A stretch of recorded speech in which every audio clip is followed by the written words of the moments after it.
tarde, sejam bem-vindos ao bate-papo sobre o mercado editorial e alta dos preços. Hoje a gente vai estar aqui conversando um pouquinho sobre o que aconteceu nesses anos de pandemia, como é que está o mercado editorial atual, quanto está afetando o mercado a crise do papel, a gente vai conversar bastante sobre isso aqui. A gente está com os convidados, com a Nanda da Guará, a gente está com o Marcos Batista da Lote 42 e ao meu lado aqui o Antônio Castro da editora Seguinte. Né, pessoal, e aí, como é que foi para vocês esse período de pandemia? Como é que está o nosso mercado editorial? Aconteceu alguma coisa diferente? Posso falar? Então, eu trabalho no Guará, né, como ele falou, e na verdade a gente começou a imprimir durante a pandemia.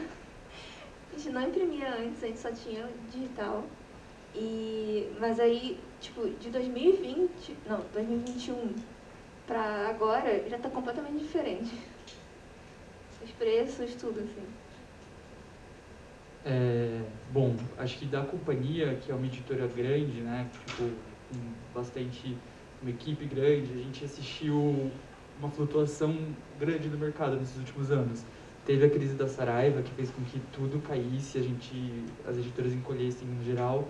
E aí, quando a pandemia começou, foi aqueles primeiros meses assim de medo completo, paralisia, da corte de lançamento e tudo mais, até que eu acho que foi mais ou menos em julho, agosto de 2020, tudo voltou a se aquecer muito, numa velocidade muito mais forte do que a gente esperava. A gente passou aquele período ali, começo de 2020, pensando que não ia conseguir imprimir mais. Exato. E aí a coisa virou assim, de repente, né? Porque as pessoas, como a Amazon explodiu, as compras online explodiram, e de repente a gente se viu com muito mercado para abastecer mesmo. Então foi bacana. Acho que agora, nesse momento de arrefecimento da pandemia e volta do presencial, o novo desafio é justamente essa alta de preços, né? Que a gente, da crise do papel e tudo mais.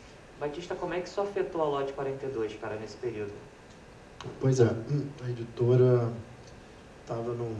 tinha um plano de lançamento, estava indo, e de repente desligou o quadro geral todo, né? Tinha lá as chavinhas e as luzinhas e começou a desligar, baixando as atividades. Então, assim, produziu pouco, se eu não me engano, 2 livros nesses 2 anos, mas essa história não parou de vender, né? A gente tem a banca Tatuí foi que foi, vendeu, pedia reposição, recebíamos reposição de outras editoras.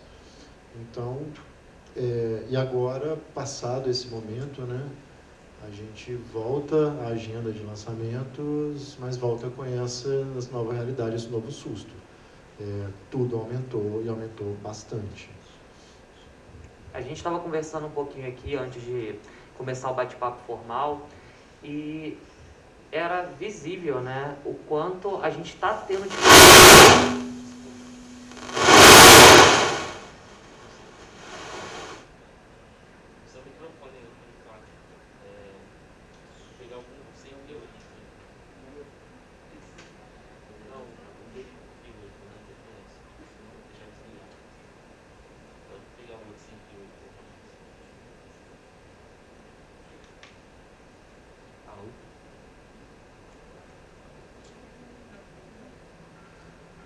Alô?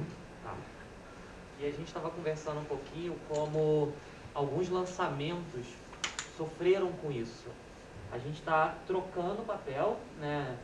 Você falou para mim, Ananda, sobre o tipo de papel que você teve que trocar para poder publicar. Como é que é isso?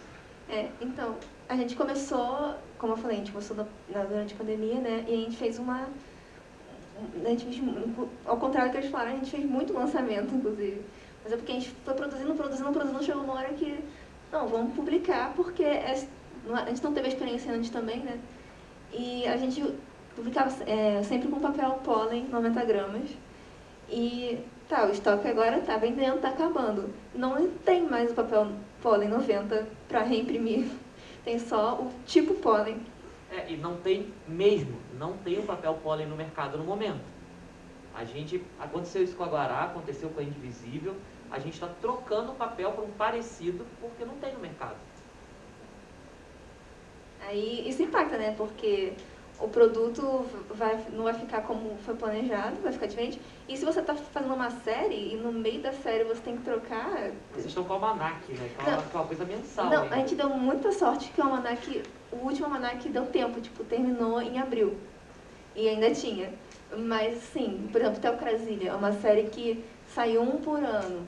A gente tem 2 e o terceiro vai ter que ser diferente. Aí vocês conseguem dar uma olhada o quanto isso está afetando toda a linha de produção. Desde o medo inicial que a gente teve no começo da pandemia, até agora a gente está tentando fazer essa retomada com a velocidade que a gente produzia antes, né? Você falou sobre o que aconteceu com a Saraiva, o quanto isso afetou o nosso cenário como um todo naquele período. Será que a gente está vivendo um momento como aquele novamente, cara? Eu acho que a gente está... Acho que no momento do país como um todo, a gente está num momento bastante complicado, tal qual 2018, mas esse agora é pior, né? Que a gente está vendo, parece que a gente está correndo em direção ao precipício e essa alta de preços está muito geral, né? Na inflação, para quem anda de carro, para quem vem no supermercado, como fazer uma comprinha qualquer, você sai de lá achando que vai gastar R$50 e gasta R$100. Aí isso eu acho que, de uma maneira ou de outra, obviamente impactaria a produção dos livros como um todo e o aumento do papel e tudo mais. Eu acho que daí a gente entra agora num desafio que é uma pergunta, que é qual que é o valor do livro de fato, né? Acho que a gente tem que começar a implicar essa discussão sobre como é caro produzir um livro e como muitas vezes a gente vê um livro custando 44 ou 69 ou até mais do que isso, a gente fala, nossa, não, é impossível de comprar, só que não, né? Só porque para aquele produto final chegar ali, ele passou por tantos níveis de produção, tantos profissionais que, enfim, seria quase desonesto ele não custar aquilo, né? É uma percepção que eu Percepção, acredito. essa palavra. A gente tem que mudar essa percepção de que consumir livro, consumir quadrinho, consumir cultura é um privilégio e é caro. Quando não é verdade. A gente está passando... O que está acontecendo com os alimentos está acontecendo no ramo editorial da mesma maneira. E para você publicar um livro que vai chegar para o leitor, você tem que pagar o autor, você tem que pagar a diagramação, você tem que pagar o ilustrador. Todo o processo é custoso pra gente. Sim, não, e você estava falando mais cedo sobre tiragens pequenas, né, como isso influencia e impacta muito.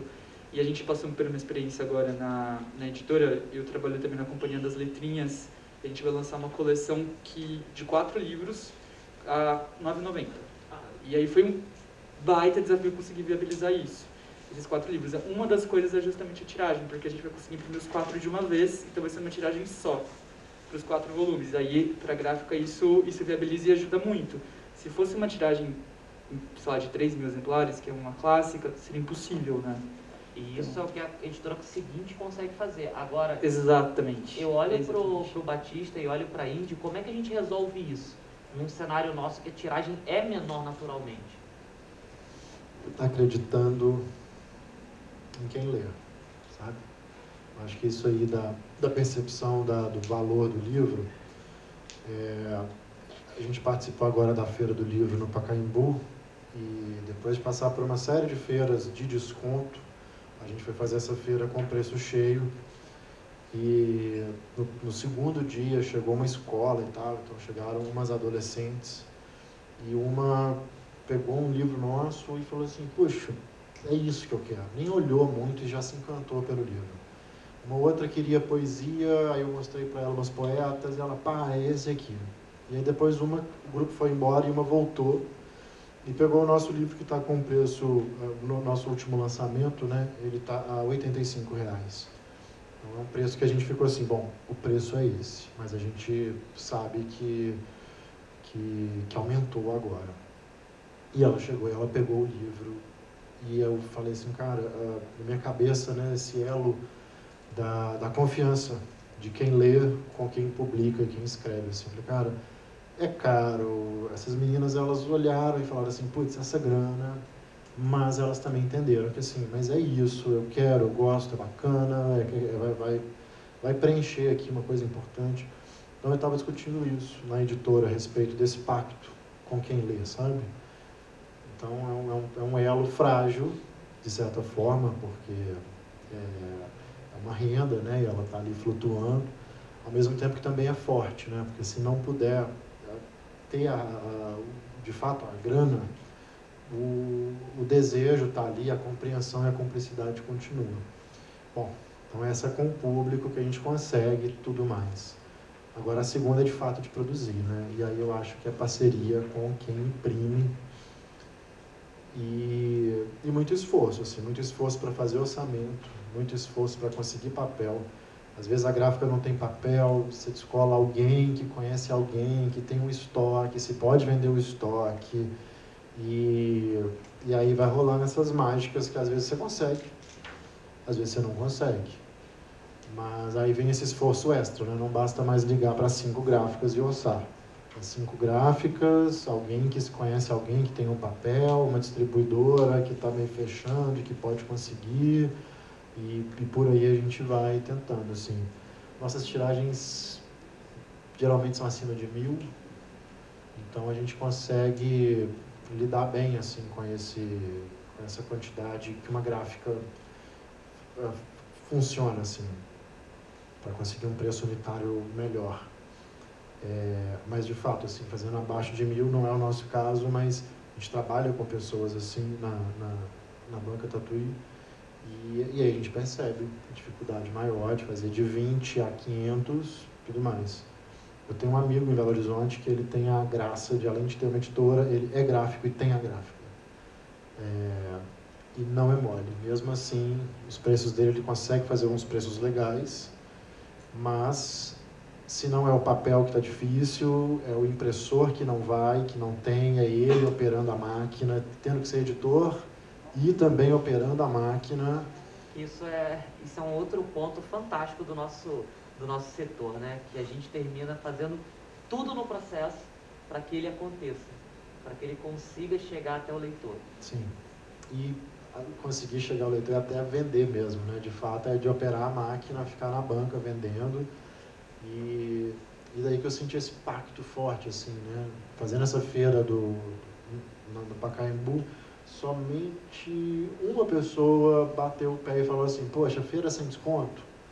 Até pintou um assim: pode ter desconto do professor, se comprar 2 eu tenho desconto, mas tudo muito compreensível. Só uma pessoa que tipo, não topou que a feira estava com os preços que os livros costumam ter. Mas é isso, assim, imprimir nunca foi tão... Quer dizer, claro que já. Mas, assim, mais uma vez, a gente precisa de mais contatos e de mais formas de conseguir navegar, e conseguir os insumos, e conseguir o horário da gráfica, a máquina, e como baixar esses valores da melhor maneira. E isso eu acho que é um ponto muito importante para a gente agora, porque a maioria de vocês estão vindo aqui, vocês estão consumindo material de uma galera independente, né? Alguns estão com a editora aqui, mas em geral, a maioria das pessoas que estão lá embaixo expondo são independentes. Eles estão fazendo produções de 500 para baixo, né? E tentando manter o preço mais acessível possível. Eu vejo o caso, por exemplo, da Guará com a Almanac. A Guará conseguiu, no meio da pandemia, fazer uma tiragem suficiente para manter um preço adequado. Digamos, adequado na visão do leitor médio, que tipo, ele não vê esses perrengues por trás. E como foi isso? Você ter esse contato com o público e fazer uma coisa que não é normal, né? Porque no nosso cenário, em geral, o pessoal consome esporadicamente. Vocês quiseram criar esse hábito de leitura constante. Olha, foi difícil. Na verdade, o Almanac, a gente fez ele com uma margem de lucro muito baixa, porque a gente queria que ele fosse realmente acessível, justamente isso, criar o hábito. Mas o que acabou pesando mais, além do papel, foi a entrega, porque a gente estava, a gasolina sempre subindo, e a gente, assim, a gente fez muita entrega pelos correios, o que não é muito confiável, digamos assim. Então, a gente teve muito que reenviar para o assinante, se perde no caminho, ou então o correio enfia dobrado na caixa do correio, assim. Muito isso acontecendo. Então, e a produção em si, né? Que também é um custo, porque você tem que ter a página pronta. Então, tem que ter o dinheiro ali, porque, né, a gente, no Almanac, a gente pagava os artistas por página. Então, cada página é tantos X reais, mas foi muito difícil. Então, assim, para conseguir manter aquele preço, foi uma margem de lucro bem baixa. Gente, a Almanac tá aí, vamos olhar. Isso eu acho fantástico, porque vocês conseguem ver a preocupação quando o artista fala sobre o preço. Né? É você querer pagar as pessoas corretamente, é você querer chegar nas pessoas. Eu acho fantástico a preocupação que vocês têm, sabe? Tanto com o lado do leitor, mas com o lado da equipe que vocês também trabalhando. Como é que foi para vocês coordenar essa equipe e manter a equipe engajada nesse momento de dificuldade da pandemia? Específico da Guará ou geral? Para vocês todos. Então, na verdade, eu acho que essa produção durante a pandemia foi o que salvou muito artista, assim, sabe? Porque às vezes o emprego que tinha fixo e fazia quadrinho quando dava parou por causa de pandemia. Então foi muito legal a gente conseguir expandir a equipe da Guará mesmo nesses tempos, sabe? Ainda mais que, assim, nossa produção nunca teve um local fixo, então a gente não teve nenhum impacto de produção com a pandemia em si, porque sempre foi home office, cada um no seu, reunião. Então isso, assim, bem geral, não impactou. O que impactou foi a moral, né? Porque terrível. Mas aí, ao mesmo tempo, a gente se ajudou muito, porque a gente tinha reuniões e todo mundo ficava conversando, e aí era o convívio social da semana, sabe? Mas em relação de valor foi isso. Uma coisa que eu fiquei pensando, até pelo que o Batista falou sobre o pacto com o leitor que você estabelece, isso da gente alterar um pouco essa percepção do valor do livro e tudo mais, e os relatos dos dois, eu acho que a gente está numa profissão que sempre exige criatividade, tanto para continuar fazendo o que a gente faz, tanto para continuar acreditando no negócio, né? Porque eu acho que, pelo menos, isso a gente tem. As pessoas que trabalham com livros são apaixonadas por livros, né? Elas acreditam naquele produto, acreditam que ele precisa chegar às pessoas e tudo mais. Então, acho que é isso que segura esse mercado, ainda mais nesse momento porque é muito nadar contra a corrente, porque nesse momento nacional do que tudo que está acontecendo com o desmonte da nossa cultura e do jeito que as coisas são tocadas e o olhar do governo para a escola, é muito você bancar que um livro tem determinado valor, ou bancar mesmo, trabalhar com livro exige, né? Mas eu acho que também durante a pandemia, como a Nanda falou, isso salvou um pouco também, né? Foi uma luz, assim, para continuar tentando. Durante esse período, a editora funcionou, reduziu as atividades, né? E são atividades que vão desde a edição de livro mesmo à produção, né? Produção de feira, como miolos. Então, tem uns braços assim na editora. E o que foi desligado, assim, diminuiu, a intensidade diminuiu, mas a editora se manteve com todo o quadro de pessoal, se adaptou a essa... Cada um na sua casa, mas às 10 horas abre a câmera, o que tem que fazer, segue, joga e depois no final do dia um apanhado do que aconteceu. Então funcionou e que bom que funcionou. E agora que as coisas estão flexibilizadas de novo, né? Esse aquecimento que foi de uma vez, não esperado no ano passado, sim. Bom, a editora também voltou com tudo, aumentou o quadro de pessoas e pintou uma série de novas... Bom, as possibilidades voltaram todas a abrir, e acho que essa questão de trabalhar com livro, com toda a dificuldade de trabalhar com livro, a pandemia ela serve aqui como um ponto de mostrar que sim, vamos continuar trabalhando com isso, né? Tanto para a gente que trabalha, decidimos continuar trabalhando, e falar que é isso mesmo, quanto o mercado, por mais difícil que seja, o mercado se mostra possível e mostra até um crescimento, né? Um crescimento mais ou menos, porque ele não acompanha a inflação, então ele alcança, mas a inflação diminui, então no fim continua negativo, mas aumenta a quantidade de pessoas que leem, mais títulos foram lidos, conhecidos. Então, assim, mostra que quer trabalhar com livro, quer trabalhar com livro. Vai continuar? Vai continuar. Tem leitor? Tem leitor. Então, vamos embora. Eu até, particularmente, numa profissão de fé, meus amigos que trabalham com digital, um dia eu falei assim para eles, galera, esse digital de vocês vai acabar. O que não vai acabar é livro. Risos, mas eu acredito. E eu acho que a gente está vendo até, indo nesse sentido, tipo, aqui em São Paulo, o crescimento e o surgimento de tanta livraria física, né? De fato mostra como a gente está no mercado, querendo ou não, mesmo com todos esses problemas, ele está aquecido e os leitores estão aparecendo e querendo encontrar lugares, enfim, São Paulo toda com novas livrarias surgindo, tanto infantis quanto para adultos, quanto voltadas para um nicho específico. Eu acho isso um ótimo sinal, assim, de florescimento, assim, dá um pouco de esperança mesmo do que vem por aí. E quando a gente olha para esse crescimento que aconteceu na pandemia, a gente começou a ter um crescimento da base de leitores e não só os nossos leitores recorrentes. Como muita gente ficou presa dentro de casa durante esse período, o único jeito de manter a sanidade era com entretenimento e cultura, né? Então, como o Castro falou ali, na segunda metade de 2020, a gente começou a ter um boom de crescimento e a gente não estava esperando aquilo, né? Como é que vocês receberam esse crescimento que não era esperado nem para os nossos estoques naquela época?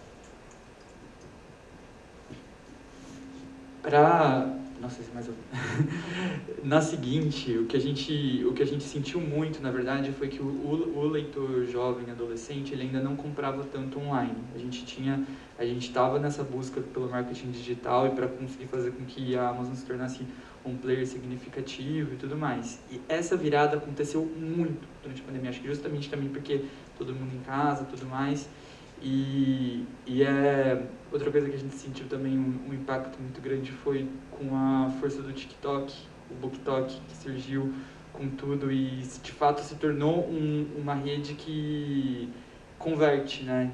Os livros que lá começaram a ser muito falados, por exemplo, Vermelho, Branco e Sangue Azul, que foi o nosso livro que mais vendeu ano passado, ele começou a crescer ali o burburinho, cresceu tanto aqui quanto nos Estados Unidos, e aí 1000 leitores de variadas idades em busca para onde eles encontram. Aí começou, tipo, internet total. E não só a Amazon, que também vale muito frisar, muito importante, que não seja. Por favor, Por não favor, seja. não seja. Não, porque assim, essa pergunta, como a gente publicou só durante a pandemia, eu não tenho tanta essa perspectiva. A gente lançou o Almanac em abril de 2021, então já tinha uma dessa virada, eu não participei muito. Foi isso, né? Assim,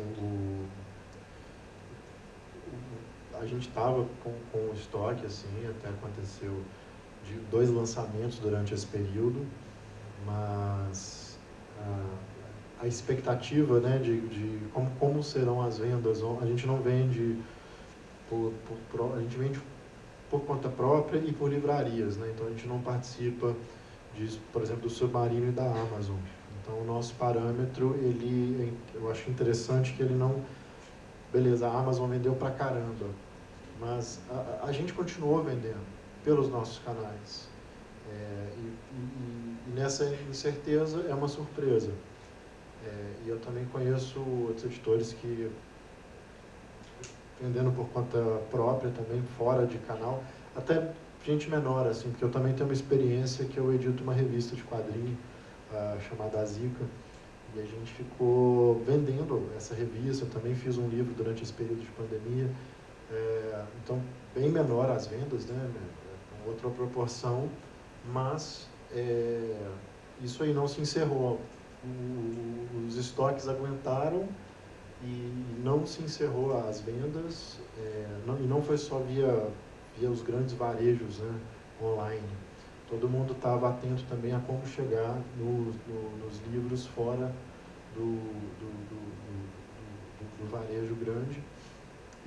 E também uma surpresa, assim, a gente fez um livro no ano passado, né, que é o nosso penúltimo lançamento, foi A Cidade Sem Nome, e puxa, tá caminhando para esgotar a tiragem em um ano e meio, sabe? Por conta própria, totalmente fora da Amazon.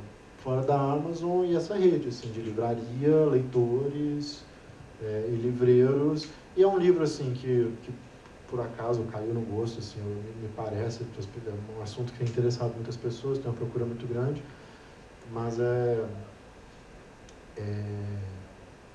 isso, assim, as vendas, os estoques, eles baixaram mesmo durante esse período e o que foi lançado no estoque durante a pandemia, de repente, está baixando também. Eu acho que essa parte, pelo menos, de você me trazer isso, Batista, é uma notícia muito boa, porque a gente entende o crescimento através da Amazon, porque a maioria das pessoas tem Amazon Prime, porque quer ver vídeo, não quer pagar frete. E quando a gente vai para a Amazon, para quem não sabe, tem uns descontos muito agressivos em como a gente tem que praticar os valores com eles, para chegar num valor que você acha adequado. Só que quando eu olho para a Lotte e vejo a Lotte conseguindo fazer por canal próprio, isso é fantástico, porque a gente olha e vê, não, tem uma luz, a gente consegue produzir, a gente consegue entregar por conta própria, e assim você consegue fazer com que a sua cadeia seja mais sustentável, né, sem ter que mandar dinheiro para os Estados Unidos. Né? Ananda, como é que foi para vocês isso? Né? Porque como você começou na pandemia, como você falou, você não passou esse período anterior, né? Mas você sentiu algum crescimento de 2020 para 2021 e agora esse começo de 22? Então, eu senti um pouco, porque agora, antes a gente estava só no digital mesmo, tipo, as vendas não tinha em livraria. E aí, depois de um tempo do lançamento, a gente começou a conseguir levar a livrarias, quando começou a abrir um pouco as coisas, uma masturbação, quando começaram a abrir um pouco as coisas, e aí a gente foi sentindo isso um pouco, assim, um público diferente, na verdade. Porque quem estava comprando com a gente era só quem já conhecia a Guará, já conhecia o Rafa, já acompanhava. Quando você vai para livrarias, até mesmo na Amazon, a maioria são pessoas que já conhecem e vão procurar. Mas em livraria não, a pessoa encontra, né? Então começa a surgir um público novo que não conhece nada e vai seguir no Instagram e começa a entrar. Então, essa que foi a mudança maior foi quando começou a flexibilizar as ordens de pandemia e voltar ao comércio normal. Mas a questão da assinatura foi muito legal, porque a gente fez pelo nosso próprio site também, que assim, a gente não queria ir para a Amazon, a gente queria também isso de ter a nossa loja, mas depois a logística foi tão complicada, porque a logística é outra parte do valor da entrega que, assim, muito tempo e aquilo, né? A gente faz tudo. Quem fazia era eu. A logística aqui no Brasil, a gente está num continente chamado Brasil. Né? A logística é caótica para vocês que não sabem. A gente trabalha com correio ou com transportador, é um sofrimento dia a dia. É mesmo. E aí depois a gente acabou recorrendo a isso de Amazon, porque acabava sendo mais vantajoso por causa dessa parte também, né, da entrega. Agora eu gostaria que a gente aproveitasse um pouquinho desse tempo, né? Vocês gostariam de fazer algumas perguntas pra gente sobre esse período? Eu gostaria de abrir um tempinho para a galera poder conversar um pouco aqui com a gente. Pessoal? Alguém quer falar? Esse momento é... Pode perguntar. Cara, vocês que são editoras mais independentes, como fazem para furar a bolha de quadrinhos? Porque eu vejo que às vezes fica muito público ali restrito, é um pouco mais difícil abranger isso para outros públicos. Como vocês fazem para furar essa bolha de quadrinhos? Olha, agora eu vou falar um pouquinho sobre o estúdio do qual eu faço parte, né? Algumas pessoas acham que a Indivisível é uma editora. Quem dera, nós somos um estúdio. Nós criamos IPs, propriedades intelectuais, ideias, histórias para contar. E o jeito que a gente encontrou de romper a barreira do quadrinho, conversar com públicos diferentes, foi realmente isso, abrir diálogos com públicos diferentes. A gente, com o quadrinho do Lampião, por exemplo, conversou com as pessoas do Nordeste, pessoas que precisavam de se ver na cultura, sabe? A gente consome muito do que vem de fora e muitas vezes a gente não se vê representado. A gente pegou a série do Zodíaco, a Nath B, que é a escritora, ela focou no público feminino. E um público feminino que normalmente não consumia quadrinhos, mas que queria explorar esse lado da sexualidade, de conhecer o próprio prazer, né? Então, às vezes, você realmente tem que parar de conversar com o leitor médio de quadrinho. É o único jeito de você conseguir abrir esse diálogo melhor. Ananda? Então, eu acho que a gente está tentando muito fazer isso, mas é muito difícil. Uma estratégia que agora tenta é buscar leitores que estão iniciando a sua jornada de leitura. Então, adolescente, a gente gosta de evento que tem escola, por exemplo, porque os almanacs, eles têm muito essa pegada mais jovem, assim, sabe? Então, a gente tenta mostrar, tipo, é muito assim, gente, nos eventos que a gente fez. Tem mangá? Tem mangá? Tem mangá do Brasil, olha aqui. A gente começa a tentar empurrar, mostrar, tipo, que é interessante, vender a história, porque às vezes eles simplesmente não conhecem. Então, é isso, tentar chegar lá e, né, acho que rede social, mas a gente não está dominando essa parte ainda, estamos tentando. TikTok, tem que botar o Rafael pra dançar. Tem que botar, pois é. Convence ele, por favor. Acho que assim, antes de autor, editor, qualquer coisa, eu fui livreiro, assim, sou livreiro antes de tudo, eu creio. Adoro vender livro. E eu acho que assim, furar a bolha do quadrinho, é chegar em quem não lê quadrinho e apresentar quadrinho, na verdade, né? Que aí também é furar a bolha da poesia, do romance, qualquer coisa, apresentar para a pessoa aquela coisa não lida. Então eu comecei a vender quadrinho,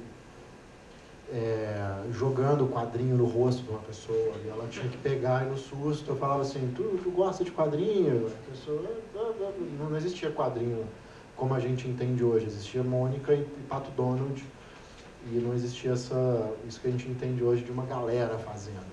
Quem fazia não fazia na web e estava mais escondido. E quadrinho é difícil de ler, assim. Eu mesmo confesso que tem quadrinho que eu não dou conta de ler, porque imagem, quadro, aquele animatic, muda a cena, tem uma hora que cansa. E tem uns que eu consigo ler com muita facilidade. Eu dou quadrinho para minha mãe assim, putz, não dou conta. E às vezes ela assim, nossa, eu dou. E o pessoal da UGRA, né, Dani e o Douglas, eles falam assim, olha, existe um quadrinho para cada pessoa, assim, certamente. Se a pessoa não tem o hábito, existe um quadrinho que ela não dá conta de ler, que ela pode ser apresentada. Então, eu acho que é isso. Assim, na experiência com a Lotte, né, as pessoas chegam ali e veem alguns livros de arte, falando de design, outros são não ficção, aí de repente tem 3 quadrinhos, assim, um com uma história baseada em fato verídico, o outro é uma ficção completamente maluca, e aí você apresenta para a pessoa, você navega, assim, olha, isso aqui fala sobre a Guerra do Paraguai, agora esse aqui fala sobre um meteoro que está chegando na Terra. E aí a novidade para a pessoa, e aí você começa a mostrar, assim, olha, é um quadrinho, é colorido, é preto e branco, esse autor é mais fácil, esse aqui é mais difícil, e de repente a pessoa assim, ok, vou experimentar. Eu acho que para furar a bolha é apresentando para a pessoa assim, olha, tenho isso aqui, vê se te interessa.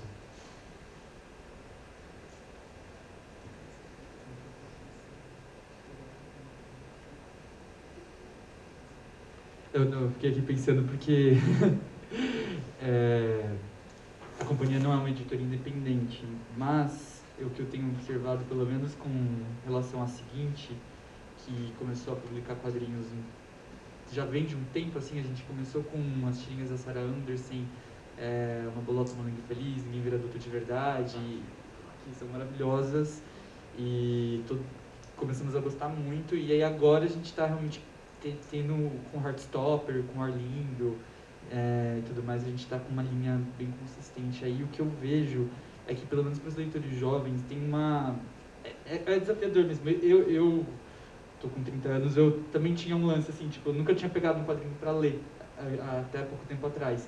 Porque, de fato, exige um certo tipo de leitura diferente de quando você lê romance, quando você lê a poesia e tudo mais. Mas ele chega muito lá, pelo menos com Heartstopper e Arlindo, assim, a gente vê como, tipo, como a imagem e o texto juntos, assim, chegam muito a alguns leitores que às vezes nem são tão afeitos a livros, assim, não são tão, não consigo ler um livro inteiro e tudo mais, mas pega um quadrinho e lê em meia hora. Aí eu acho que é um pouco isso mesmo que eles falaram, tipo, de conseguir encontrar caminhos para furar a bolha e chegar às pessoas, para elas verem, assim, porque às vezes nas primeiras 2, 3 páginas você já pega. Eu acho que isso fica bem legal.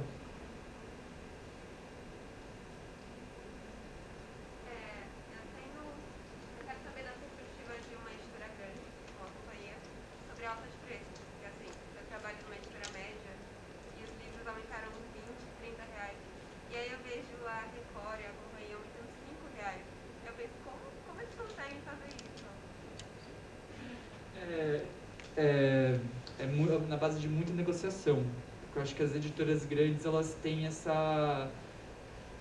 tem um pouco mais dessa coisa de tipo, cartas na manga para conseguir conversar com as gráficas e tudo mais, mas está impactando muito, assim, também. Tipo, alguns livros, às vezes a gente chega, assim, avaliando um livro de 400 páginas, dos Estados Unidos. A gente fica pensando, isso daqui é uma fantasia de 400 páginas. Se essa fantasia não for bem, o segundo volume jamais a gente vai ter que ser POD, né? A impressão por demanda, que não... A seguinte já tem alguns livros que são nesse formato justamente porque não viabilizou o preço para procura. Mas, de fato, as tiragens que são médias ou algumas altas ajudam muito nesse tipo de negociação, mas agora com relação ao papel e tudo mais, tá muito difícil mesmo, tá todo mundo bem preocupado, assim. Mas é isso, eu acho que tudo muito na base do trabalho em equipe, da negociação, da conta, da matemática e do ver como consegue.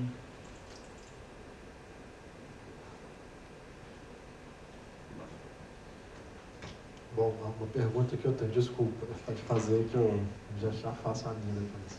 Vocês já mencionaram sobre redes sociais, TikTok, essas coisas. Eu queria perguntar se vocês acham que compensa, se vocês fazem parcerias com esses influencers e tal, ou se funciona melhor quando é muito orgânico. Faz sentido fazer essa parceria, geralmente? Eu sei que algumas têm, mas não sei se todas vocês fazem. Funciona melhor.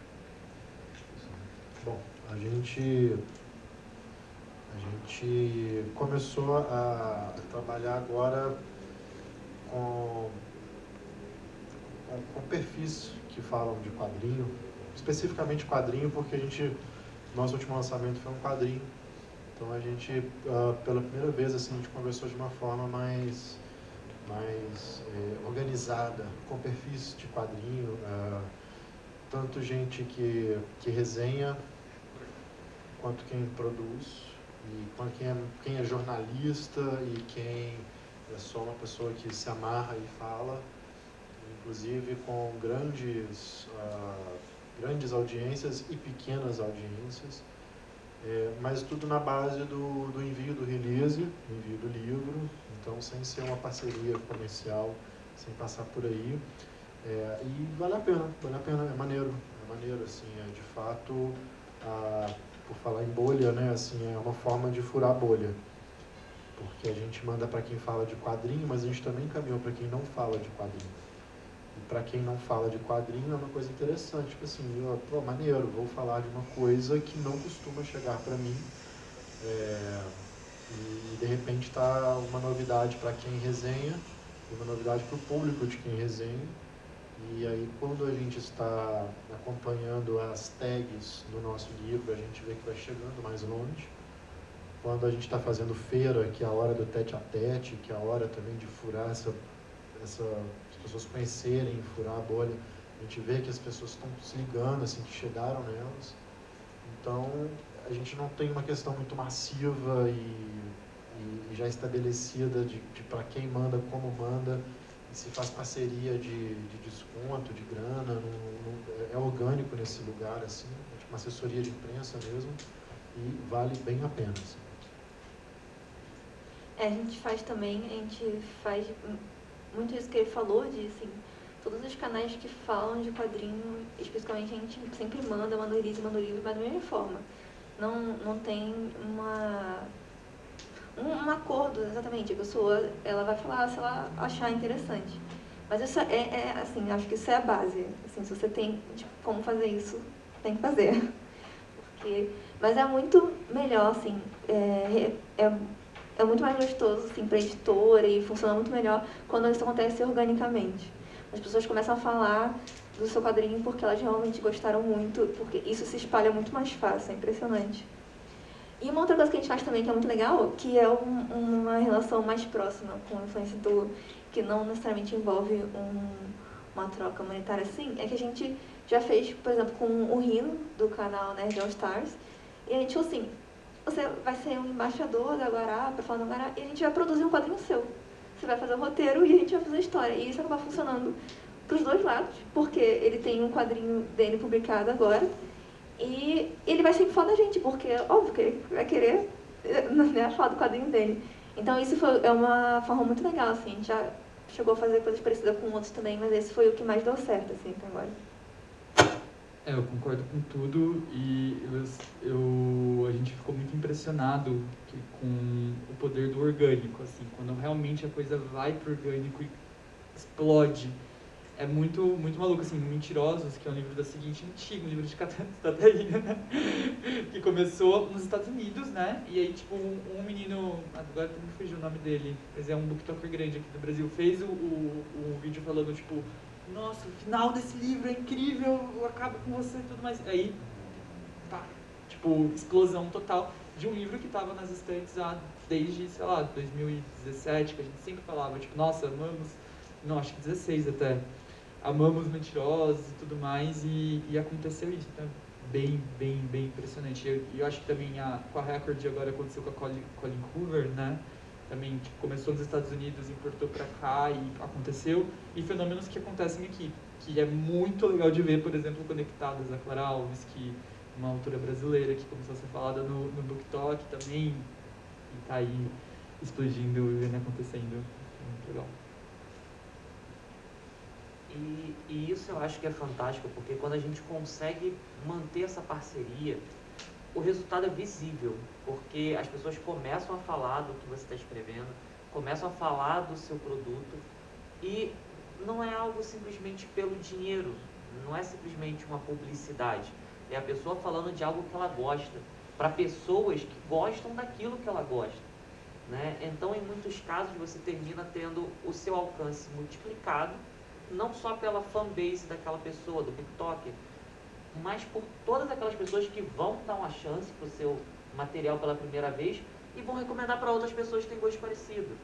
Então, é uma parceria que eu acredito que funciona muito bem, né? Principalmente quando ela é realmente pautada nisso. A pessoa gosta do que ela está falando, ela leu o seu material e quando ela leu, fica muito visível que ela leu.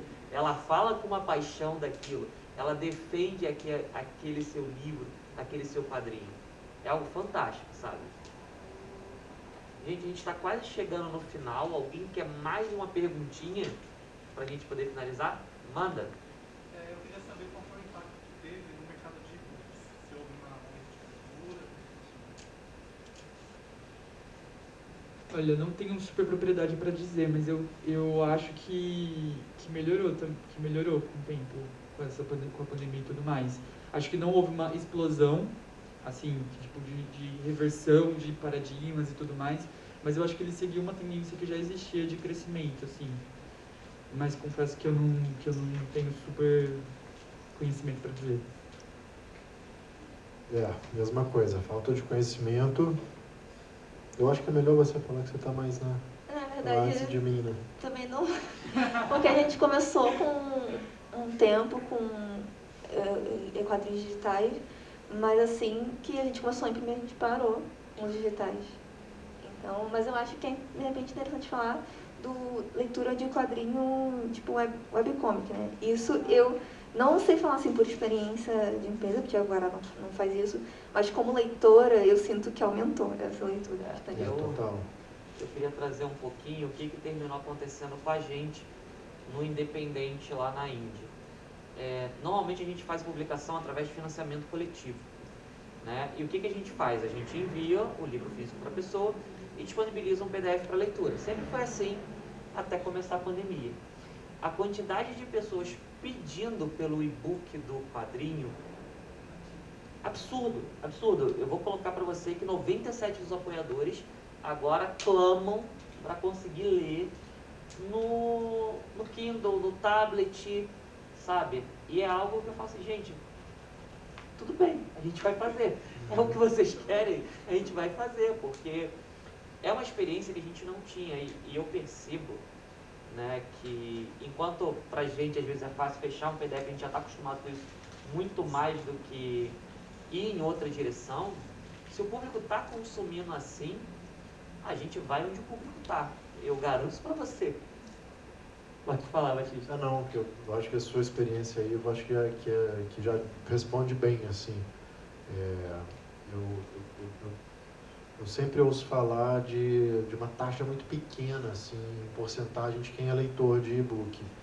E de um crescimento que nunca se provou tão robusto e tão messiânico, né? Quando eu comecei a estudar produção editorial, toda a aula, todo o trabalho era o e-book.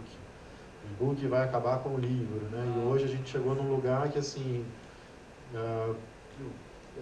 Você lê o e-book e compra o livro. Exatamente. E quando você vê, assim, 6% dos leitores só leem e-book, 13% lê e-book e livro, o resto lê livro. E quando você vê o crescimento do livro, é 14%, eu não sei, assim, vamos supor. E o crescimento do e-book, 3%. Então é sempre muito, muito disparo, assim. Então eu nunca vi o e-book muito bombando. Mas aí eu acho que isso que você está falando responde bem, assim, uma coisa que eu não... que para mim é um dado legal de saber. O que parece é justamente o que a Ananda falou. A pessoa compra o físico, ela quer ter o físico, mas ela quer conseguir guardar aquilo para ler nos dispositivos dela. E, ok, mas eu, por exemplo, eu não vejo um crescimento real em compra exclusiva do digital, entendeu? Eu até entendo o movimento que a Guará fez, vocês testarem como é que funcionaria o digital e depois fazer a impressão, e eu acho que cria o público.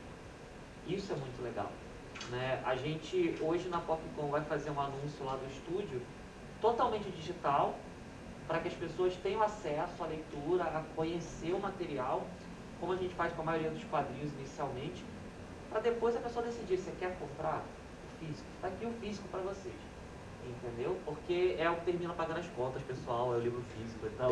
Não, e isso funciona, né? Assim, a quantidade de pessoas... Tem até o Lore Olympus, do Webtoon. Ele é um quadrinho que está lá, de graça, qualquer um pode ler. Mas foi uma das maiores vendas de quadrinho físico, porque você lê, você ama, você quer. Tem o Juquinha, né? Foi também, o Juquinha tá ali disponível. Eu li o Juquinha no Instagram e parei, porque eu falei assim, não dá, preciso comprar o livro. Eu acompanhei o Simon Hanselman lá com o Zona de Crise dele. Quando a Veneta disse que ia botar na roda, eu comemorei também. Confinada. Então, de fato, no fim eu acho que o e-book ele tem uma praticidade, ele é maneiro em algumas coisas, mas o mercado e o público mostra que no fim também que é o impresso. E falando de quadrinhos, meu Deus, principalmente, né? Eu vou puxar a sardinha pro caixa para ele não fazer isso por ele, entendeu? Mas tá lindo. Lindo, claro. Olha pra Arlindo, o que a Arlindo fez na internet e o resultado da venda física do Arlindo. É algo fantástico. É um absurdo, é muito legal.